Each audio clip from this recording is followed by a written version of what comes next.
Good evening. Today dinner கோதுமை தோசை, மிளகு, சீரகம், கொத்தமல்லி, கருவேப்பிலை எல்லாம் போட்டு வெங்காயம்லாம் போட்டு கோதுமை தோசை வித் தேங்காய் சட்னி. Super taste. கோதுமை தோசை ஒரு நாளைக்கு சாப்பிடணும் தானே, உடம்புக்கு ஹெல்த்தியானது. எனக்கு ரொம்ப இந்த கோவிடுக்கு அப்புறமா தான் இதை நாங்கள் கற்றுக்கணும். இதுக்கு முன்னாடி நான் சாப்பிட்டதே இல்லை குழந்தையிலேருந்து கூட. கோவிட் அப்போ ஒருத்தர் வீட்டுக்கு போனோம், அவங்க வீட்டில் கற்றுக்கிட்டோம். இதெல்லாம் செய்ததே இல்லை. கோதுமை தோசைன்ற கான்செப்டே தெரியாது. பரவாயில்ல, நல்லா தான் இருக்குது. சட்னி சூப்பராக இருக்குது, தேங்காய் சட்னி. ஃப்ரெஷ்ஷாக நான் இன்றைக்கி தேங்காய் வாங்கினேன். இன்றைக்கி ஒருத்தங்க அஸ்வினின்னு நம்ம ஃபாலோவர், அண்ணா உங்களுக்கு எதனா ஒன்று வாங்கி அனுப்பணும்னா உங்கள் கொரியர் பண்ணுறேன், உங்களுக்கு என்னென்ன வேணும்னு சொல்லுங்கள். சென்னையில் இருக்காங்களாம்.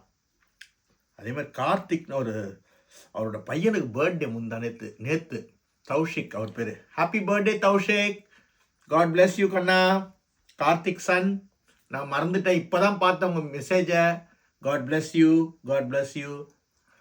நல்லா அப்பா சொன்னதை கேளுங்க, உங்களுக்கு விருப்பமான மாதிரி இருங்க, அம்மா அப்பா சொன்னதை கேளுங்க, அவ்வளோதான். உங்கள் விருப்பம் மாதிரி இருக்கணும், உங்கள் விருப்பப்பட்டதை அப்பா அம்மா செய்யணும். அதுக்கு நீங்கள் என்ன செய்யணும், அம்மா அப்பா சொல்கிற மாதிரி நீங்கள் நடந்துக்கினா அவங்களும் அது மாதிரி செய்யணும். இவ்வளோதான் வாழ்க்கை. நாங்களே எங்கள் அம்மா அப்பா சொல்கிற மாதிரி இருப்போம்.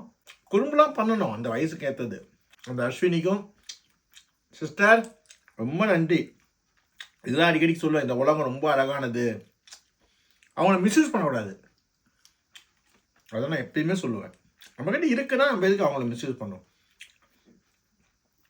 மிஸ்யூஸ் பண்ணவே கூடாது. அவர் சொன்னதே 1000 கோடிக்கான பெருமை. அது எவ்வளோ பெரிய பிளெஸ்ஸிங். எனக்கு சுத்தம் ஒருத்தங்க அவங்களுக்கு என்ன வேணும்னு மாதிரி ரீகன் ஒரு தம்பி இருக்கான், அவன் தம்பியாகவே ஆயிட்டான். எனக்கு என் தம்பி தான் அவன்.